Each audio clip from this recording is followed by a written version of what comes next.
Draco Lien and Leo Messi against Logan Paul. Paul Pogba humbled Manchester United. The club hit rock bottom. They were never so low in the tournament table. Ancelotti out. It became known how and why the Italian will leave Real Madrid. Salah's transfer saga nears conclusion. Chelsea conducts football raid targeting Barcelona's stars. We're talking about this and much more today. Friends, this is a dose of football and the top 10 hottest news at this hour. We haven't seen each other for a while, by the way. Let's celebrate our return with 5,000 thumbs up. It's not a big deal for you. We'll certainly meet up tomorrow. And of course, I wish you a pleasant appetite and a pleasant viewing. Carlo Ancelotti couldn't hold back either and sent the main referee to meet with Sassuolo. The main football topic of the past few days were the words said by Real Madrid's defender Jude Bellingham. He improperly addressed the main judge, for which he received a red card. After the game, broadcasters dug up two more notable episodes, one again involving Bellingham and the second with the esteemed Carlo Ancelotti. Despite the fact that Jude asked the referee to drop it, using a soft form of the expression, he also called the referee a piece of shit. There is a video clip on the Telegram channel in which it can be clearly seen as Bellingham says this phrase in English. The link can be found in the description and in the pinned comment. But who can really be surprised by such words? Said by hot-headed Bellingham? It's like being surprised at Vinicius's complaints about racism from rival fans. Can anything else be expected from him? But when Carlo Ancelotti, this Mr. Impossibility, who can decide the outcomes of fights with just one raised eyebrow, also doesn't hold you back, it leaves an even stronger impression. I recall that in that match there were 3 dispute episodes with unidentified penalties in favor of Real. The coach couldn't hold back for the 3rd time and reacted emotionally to the referee's decision. After the Italian's protests, the referee came over to him and showed a yellow card, saying, "You should talk to me respectfully." Once the referee left, Ancelotti sat on the substitutes bench and said, "Yeah, let him go to hell." His son, Davide Ancelotti, gestured for his father to calm down to avoid repeating Jude Bellingham's fate. You can imagine the kind of expletives Real's players were using about the referee already in the locker room. At that, the disciplinary committee may consider this episode and posthumously fine the Italian coach. The referee, of course, put Ancelotti's last comment towards him in the protocol, but if this episode is considered unsporting behavior, then the Italian coach may also face a disqualification. Chelsea set sights immediately on 2 key players from Barcelona. As known, Londoners are not going to stop their transfer machine. Despite almost full complement of the squad, we need to continue buying footballers so that later there would be someone to lease to Milan. Now the Englishmen will try their luck in the Catalan market. As previously mentioned, they plan to remove 2 key players from Barcelona. The total cost of their transfers could surpass $200 million. Marc Casado is the first of them, as reported by KDNSR portal. In January, the Blue management initiated steps to transfer the Spanish halfback. Negotiations took place with the players' representatives, but the transfer did not occur at that time. Why is not specified. Chelsea remains interested in Casado and will reportedly attempt to sign the Spaniard again this summer. Barcelona presumably wants to keep the upbringing of Colomasi within their ranks, while he became one of the main faces under Hansi Flick. Therefore, there can be no talk of selling him at the market price of 30 million. At the same time, a buyout option is written into his contract, which Barcelona will not be able to do anything about if activated, to prevent Casado from moving to Chelsea. It amounts to 100 million euros, and seeing how recklessly Chelsea spends money, it's not hard to imagine them activating this option. The second player, according to Sport, is Jules Koundé, for whom they are prepared to offer the same 100 million euros. Only neither the footballer nor the club want this transfer. Chelsea will likely attempt to sway the defender with a better financial offer, but currently there are no indications suggesting the Frenchman will choose to transfer clubs. It's one thing when it comes to young Marc Casado, whose contract stipulates a relatively small salary. He can be swayed with money. It's different with Koundé, who wasn't underpaid by the Barca board. And Chelsea would need to shell out big to make the player consider the move. The situation at Arsenal with the centre-forward is so tough that even Mikel Arteta is considering Zinchenko for this position. Yes, I passed everything on to you correctly without mixing anything up. Indeed, the Arsenal coach is thinking about placing the Ukrainian halfback, who has been playing left in defense for many years, in the forward position. In this case, Newcastle is at fault for not releasing their top player at a reasonable price. In the end, the transfer window has passed, and the Gunners not only did not buy IS, they did not sign any striker at all. The most crucial part of the upcoming season is addressing Arsenal's critical situation with their attacking line players. It's unfortunate.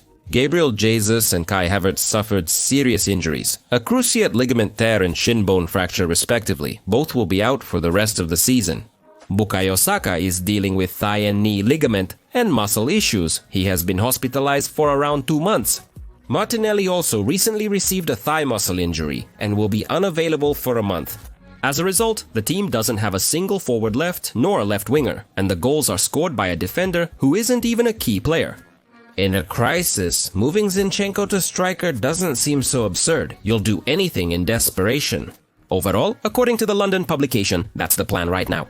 Leandro Trossard will remain the main central striker, but the Belgian won't be able to play every minute for the remaining 3 months. That's why Arteta wants to make Zinchenko his main substitute, who started his career as a forward. The coaching staff also considered moving Declan Rice to the attack, but the Englishman was seen as too important a defensive midfielder, and they decided it wouldn't be worth moving him. All these events should serve as a lesson for the Arsenal management. If the team wants to see fighting on all fronts, then don't they need to strengthen the squad again? Unfortunately, injuries in football are a constant thing and even ramp up over the course of the season. Florian Wirtz is set to be among the most sought-after players in the upcoming transfer window. Bayer's management wants to keep him, but will they succeed? Still, Bayer, despite a glorious last season, doesn't reach the level of a grand. This is, mildly speaking, a strong team of recent years, with a modern coach. But how long will their struggle persist? Regardless of our admiration for the Xabi Alonso project, eventually all great stories conclude. I wouldn't want this personally, but it's what practice indicates. Leicester's thrilling rise and subsequent decline is a notable example. And Bayer has even more modest owners than the English club does. At the end of the day, the blacksmiths of success who brought such unbelievable results last season will leave the team. Following Leicester's lead, many players have opted for more stable clubs, despite the team's champion status. Riot Moores headed to Manchester, N'Golo Conte moved to London. Only Jamie Vardy continues to stay with the team, but there is a special connection there. Wirtz has long outgrown Bayer and must go up to further develop his talent. There is a thing in Germany where local footballers don't particularly like to change leagues. Bayern Munich often takes advantage of this feature, gathering cast-offs from the tournament. Other clubs do this too. But we are going to talk about Munich now. Bayern Munich's interest in Wirtz is unsurprising, however the prospect of Florian transferring to Munich after a victory over Bayer is somewhat worrisome. Such a transfer would be a bit of a betrayal. Now, local newspapers are reporting that Bayern Munich has started to lay the groundwork for this transfer. It's not a given that Wirtz will move to Allianz Arena. There's a whole host of other potential suitors, and he could end up with any of them. But you can't rule out a scenario like this. According to the source, Wirtz does not consider Bayern Munich as a career-long project. He might use a move to Munich merely as a stepping stone for a potential transfer to another top league. But this proposal begs the question, why make a treacherous transfer to Bayern Munich if you can go directly from Leverkusen to another European powerhouse? I'm not a Bayern hater, I just wouldn't want to see Wirtz in the team after his contributions to Bayer's success.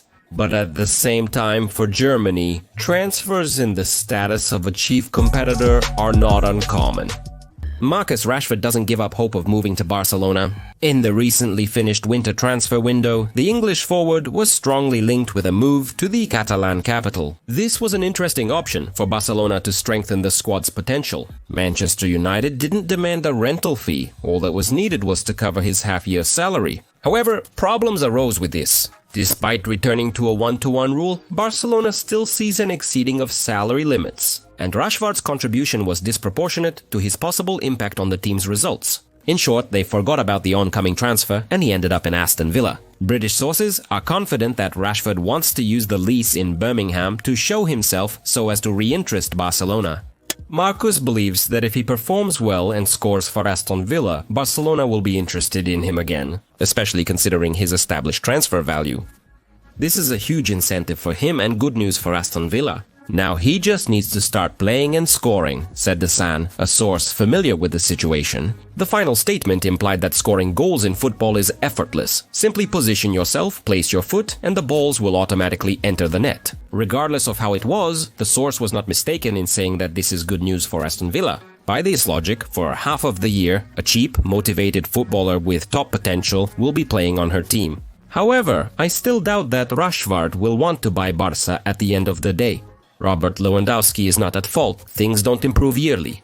However, the Catalans already have a replacement for the Pole, such as Ferran Torres. I would have laughed at this information a couple of months ago, but recently the Spaniard has been performing on par with Lewandowski himself. Perhaps, maybe, Hansi Flick will perform another miracle and turn Ferran into a high-scoring forward. The match between Manchester United and Tottenham was supposed to be a fun spectacle. There were two reasons for this. Firstly, it was a game with Spurs, and the Ange Postecoglou team is not afraid to attack and allows the opponents a lot. Secondly, both opponents in the Lazarette had a lot of armored players. These are two main defenders of MU Manuel Garte and Kobbie Mainoo, and two defenders of Tottenham, Mickey van den Ven and Christian Romero. Both clubs face extensive injury issues, but the absence of these particular players simplified the game for the attacking players on both teams. However, the philosophy of Ruben Morima's game is so strict and fixated on discipline that it kills all the joy of watching his team's match.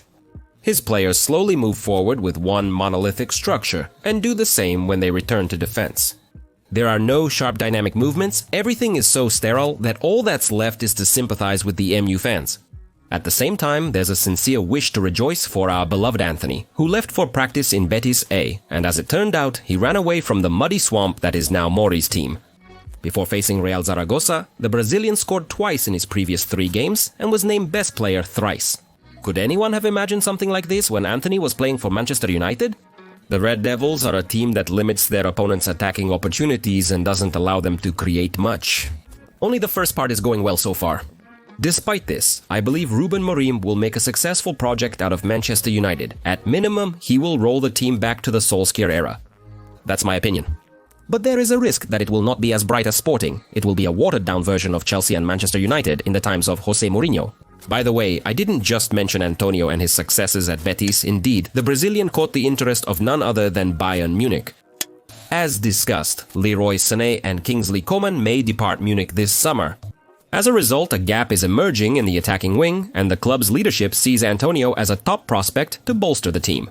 Manchester United would be willing to part with the Brazilian for a measly 50 million, and Bayern, according to the source, is ready to afford such a transfer. I understand that a month ago this news would have seemed impossible. But here's yet another proof of the changeability of the football world. An unexpected turn of events occurred in Mohamed Salah's case over the past weekend. Perhaps, since the start of the season, there were ongoing speculations that the Egyptian will soon end his career at Anfield. The prospect of signing the final significant contract offered by Saudi Arabian clubs was extremely appealing to him. But then, something unpredictable started happening. The local football regulator claimed he suspected Salah was involved in dishonest negotiations. You will understand his message after hearing his words. There's a feeling that we are being used in contract negotiations this time. We want Salah. It's no secret, but from his side, there are fewer and fewer hints that he is seriously considering the option of moving. Liverpool is resurgent, and he's playing at the same level as 5 years ago, according to the Saudi Arabian league head. And you must have felt the scent of hope that suddenly appeared in the air, and such a big man won't just waffle about the future star of his league. Then came those same insiders that logically followed from the words of the representative of Saudi football. One of the sources reported yesterday that Salah has reconsidered and is preparing to sign a new agreement with Liverpool. The game under the leadership of Arne Slot has changed the Egyptian's opinion. Reports suggest that throughout the season, he has grown more confident in the club's future success and now desires to remain with them longer. What about all his claims that this is his last season? And what about the 3-year contract he is so eager to sign? The source does not yet answer all the questions. But I can say that the Egyptian always left room for maneuver with his words, speaking loudly but ambiguously. There were always maybes, likelihoods, and uncertainties. Information about his extension still needs confirmation from authoritative sources. But this already gives no hope that Salah will continue his European career, rather than go somewhere far from the main football arena at the peak. Carlo Ancelotti might leave Real Madrid soon if certain circumstances align. the Italian coach's tenure with the Madrid team may be short-lived. Real Madrid is still in contention for La Liga, the Champions League, and the Spanish Cup. They have a shot at winning all 3 trophies. The team has reached the Cup semi-finals, leads the championship, and remains in the Champions League, although their European performance has not been entirely straightforward. A 3-2 victory on Manchester City's turf is a great result, but not weighty enough to feel safe. If the Mountaineers go out for the second leg with the same fierceness they had against, Real might encounter serious problems. The team's rookies have impressed, and Guardiola will likely rotate the squad based on new information. Though we all know that this tournament is the Madridians' playground, and they can scratch up victories like no other. However, successful performances cannot hide the issues that surfaced last week. Clearly, not in the best form, partly due to the injuries that have decimated the defense, but also partly due to Ancelotti's tactics. He doesn't consistently utilize resources optimally or find ways to turn around an unfavorable match. There's a feeling that he doesn't have a backup plan, and all his tactics boil down to relying on the individual actions of the attacking group of players. Sure, one could recall the comeback against City as a counter-argument, but let's be honest, the Englishman lost concentration in the last minutes and paid dearly for it. This season, Guardiola's team has previously lost control of matches. The main question remains, if Real doesn't win the Champions League or the championship title, Ancelotti may not keep his position, a decision already being discussed by management. And perhaps rightly so, the team needs a coach with a modern approach, and I'm not hinting at anyone in particular. Because with such attacking potential, Real should be tearing apart opponents, not complaining about refereeing in matches against mid-table teams. The management is preparing for Vinicius Jr.'s possible departure and plans to acquire Victor de Cara as a replacement. This won't directly replace the Brazilian on the left flank, just a small rotation will happen. The Swedish forward will take the 9 position and Kylian Mbappe will return to his favorite flank. Paul Pogba dealt a devastating blow to Manchester United. The French defender, who is currently a free agent, did not hold back on his former club, criticizing it for dealing with Cristiano Ronaldo. Zinedine Zidane said Cristiano Ronaldo, the best striker in history, has never been and absolutely cannot be a problem. A simple but damning statement for United. Because now, looking at their current state, it is obvious that the real problem was not Ronaldo at all. The club, which so easily got rid of the Portuguese after the public dispute, continues to sink to the bottom. In the literal sense of this phrase, yes, there is very little left of the APL tournament table. If anyone could have considered Ronaldo's departure a logical step at the time, this argument is now falling apart before our eyes. After his dismissal, the team's results did not just fail to improve, they reached catastrophic levels. This season is already being called United's worst in the APL history, and the club's dismal 15th place is unprecedented. Pogba's departure fuels the debate as the club tears itself apart, failing to recognize the value of great players, adding irony to the situation. Rumors about the possible return of Pogba himself to Manchester United after the end of his disqualification. However, his statements don't show a strong desire to wear the red jersey again. More likely, it's just another hint that United has long ceased to be a club where greatness is respected. Pogba himself seems to have decided on the place to continue his career, and it of course isn't Manchester.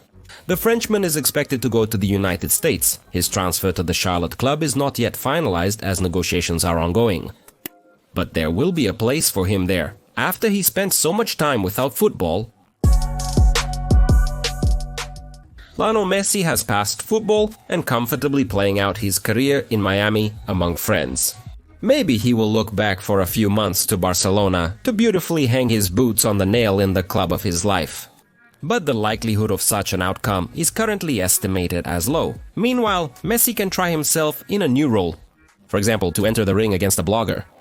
Why not now? It's a popular topic. Mike Tyson, 60, recently fought against blogger Jake Paul. He suffered a few rounds, earned his tens of millions of dollars, and continued to live his merry life. What prevents Messi from going up against Logan Paul's brother? The American himself called him into the ring over a dispute concerning a sports drink brand. For context, Messi recently released his own drink MAS+, which stylistically turned out to be similar to Logan Paul's Prime brand. A legal battle ensued, and the blogger decided to settle the matter with a fight in the ring. Bro, you copied us, everybody saw it, then we got sued, it's unfair, that's why we filed a counterclaim. It's a breach of trademark, I'm considering dropping the lawsuit. If in 2025 there's a fight between Logan Paul and Lionel Messi, see you in the ring, Paul said in a video. I'd enjoy watching this fight for laughs, given the huge difference in skills between the Inter Miami player and the blogger. For those unfamiliar with the persona of Logan Paul, this is a giant 2 meters tall and 100 kilograms heavy. Can you picture when Messi accepts the fight offer, a showdown with a 2x2 wardrobe? He'll come up against a man who didn't have enough growth hormone as a child and who was called a flea in the footballing world and by some, a gnome. The commission didn't respond to the blogger's offer, but the Argentinian strongly desired to accept the fight regardless. That's all for today. Thank you for watching and for subscribing to the channel, friends. Be sure to like the video. I don't know if you've noticed or not, but we haven't had any advertising for more than half a year. We're holding on only thanks to your support. Therefore, if you want to see our videos every day, be sure to give a thumbs up. Well, my name is Kirill Cast. And that was your daily dose of football. Peace to your home and your henje, friends.